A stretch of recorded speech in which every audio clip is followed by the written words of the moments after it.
এটা দেখে কি মনে হবে, যে লিপস্টিকের উপর কোনো কালার টাইপের কিছু আছে বা কোনো ডিজাইন করা আছে এক ড্যাট ওর।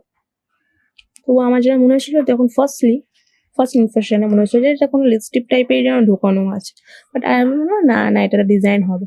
বাট দেন আমার দিদি এটা পড়েই গেল আর খুলে গেল, তাই জানতে পারলো এর ভেতর রিয়েলি রিয়েল লিপস্টিকই আছে। আর real, see real. What the? This magic. पत्ते के गिरने से पत्ते के ভুলে গেছি গান। যাই হোক, তো আপনাদের কাছে যদি কোনো সময় এরকম লিপস্টিক ফিস্টিক থাকে তো চেক আউট করে দেখবেন, সত্যি করে লিপস্টিকও থাকতে পারে ভেতরে, কি জানেন আপনারা?